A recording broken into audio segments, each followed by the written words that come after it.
and accidents happen all the time. Chapter 6. Bad circumstances have a way of ruining things that would otherwise be pleasant. So it was with the Baudelaire orphans and the movie Zombies in the Snow. All afternoon, the three children had sat and worried in the reptile room under the mocking care of Stefano. And the oblivious, the word oblivious here means not aware that Stefano was really Count Olaf, and thus being in a great deal of danger. Chatter of Uncle Monty, so by the time it was evening, the siblings were in no mood for cinematic entertainment. Uncle Monty's jeep was really too small to hold him, Stefano, and the three orphans, so Klaus and Violet shared a seat, and poor Sonny had to sit on Stefano's filthy lap. But the Baudelaires were too preoccupied to even notice their discomfort. The children sat in a row in the multiplex with Uncle Monty to one side, while Stefano sat in the middle and hogged the popcorn. But the children were too anxious to eat any snacks and too busy to figure out what Stefano planned to do to enjoy Zombies in the Snow, which was a fine film. When the zombies first rode out of the snowbank surrounding the tiny alpine fishing village, Violet tried to imagine a way in which Stefano could get aboard the Prospero without a ticket and accompanying them to Peru. When the town fathers constructed a barrier of sturdy oak, only to have the zombies chomp their way through it, Klaus was concerned exactly what Stefano had meant when he spoke about accidents. And when Gerda, the little milkmaid, made friends with the zombies and asked them to please stop eating the villagers, Sonny, who was of course scarcely old enough to comprehend the orphan situation, tried to think of a way to defeat Stefano's plans, whatever they were. In the final scene of the movie, the zombies and the villagers celebrated May Day together, but the three Baudelaire orphans were too nervous and afraid to enjoy themselves one bit. On the way home, Uncle Monty tried to talk to the silent, worried children sitting in the back, but they hardly said a word in reply, and eventually he fell silent.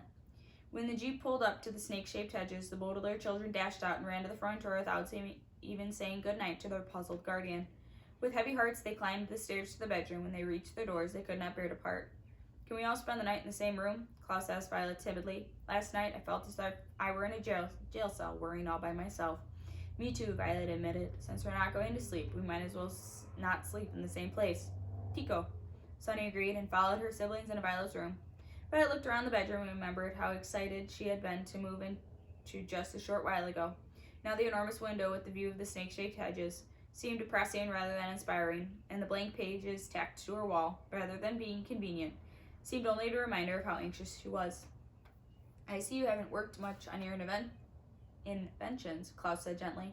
I haven't been reading at all. When Count Olaf is around, it sure puts a damper on the imagination. Not always, Violet pointed out. When we lived with him, you read all about nuptial law to find out about his plan, and I invented a grappling hook to put a stop to it. In this situation, though, Klaus said glumly, we don't even know what Count Olaf is up to. How can we formulate a plan if we don't know what his plan is? Well, let's try to hash it out, Violet said, using an expression which here means talk about something at length until we completely understand it. Count Olaf, calling himself Stefano, has come to this house in disguise.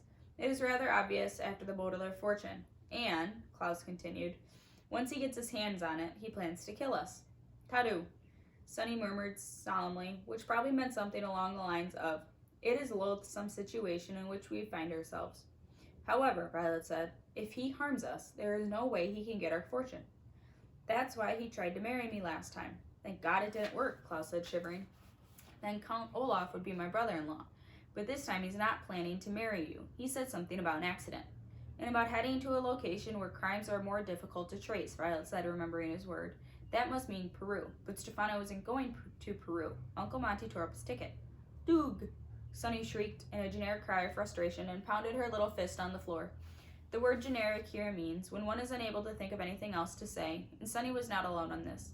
Violet and Klaus were of course too old to say things like Duke, but they wished they weren't. They wished they could figure out Count Olaf's plan. They wished their situation didn't seem as mysterious and hopeless as it did. They wished they were young enough to simply shriek Duke and pound their fists on the floor. And most of all, of course, they wished that their parents were alive and that the Baudelaires were all safe and home when they had been born. And as fervently as the Baudelaire orphans wished their circumstances were different, I wish that I could somehow change the circumstances of this story for you. Even as I sit here safe as can be, and so very far from Count Olaf, I can scarcely bear to write another word. Perhaps it would be best if you shut this book now and never read it the rest of this horrifying story. You can imagine, if you wish, that an hour later the Baudelaire orphans suddenly figured out what Stefano was up to, and were able to save Uncle Monty's life. You can picture the police arriving with all their flashing lights and sirens, and dragging Stefano away to jail for the rest of his life. You can pretend, even though it is not so, that the Baudelaires are living happily with Uncle Monty to this day. Or best of all, you can conjure up the illusion that the Baudelaire parents have not been killed in the terrible fire, and Count Olaf and Uncle Monty and all their other unfortunate events are nothing more than a dream, a figment of the imagination. But this story is not a happy one, and I am not happy to tell you that the Baudelaire orphans sat dumbly in Violet's room. The word dumbly here means without speaking, rather than in a stupid way, for the rest of the night. He had someone peep through the bedroom window as the morning sun rose. They would have seen the three children huddled together on the bed, their eyes wide open, dark with worry. But nobody peeped through the windows. Somebody knocked on the door, 4 loud knocks, as if something were being nailed shut. The children blinked and looked at one another. "Who is it?" Klaus called out, his voice cracky from being silent so long. Instead of an answer, whoever it was simply turned the knob, and the door swung slowly open. There stood Stefano, with his clothes all rumpled and his eyes shining brighter than they had ever had before. "Good morning," he said. "It's time to leave for Peru. There's just room for 3 orphans and myself in the jeep, so get a move on." "We told you yesterday you weren't going," Violet said. She hoped her voice sounded braver than she felt. "It is your Uncle Monty who isn't going," Stefano said, and raised part of his forehead where his eyebrows should have been. "Don't be ridiculous," Klaus said. "Uncle Monty wouldn't miss this expedition for the world." "Ask him," Stefano said, and the Baudelaire saw a familiar expression in his face. His mouth scarcely moved, but his eyes were shining as if he just told a joke. "Why don't you ask him? He's down in the reptile room." "We will ask him," Violet said. "Uncle Monty has no intention of letting you take us to Peru alone." She rose from the bed, took the hands of her siblings, and walked quickly past Stefano, who was smirking in the doorway. "We will ask him," Violet said again. And Stefano gave a little bow as the children walked out of the room. The hallway was strangely quiet and blank as the eyes of a skull. "Uncle Monty?" Violet called at the end of the hallway. Nobody answered.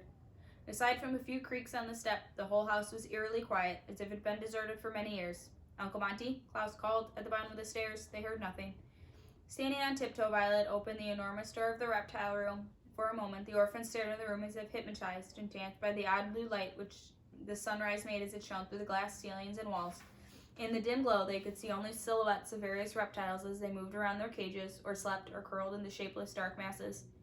Their footsteps echoed off the glimmering walls. The 3 siblings walked through the reptile room toward the far end, where Uncle Monty's library lay waiting for them. Even though the dark room felt mysterious and strange, it was comforting mystery and safe strangeness.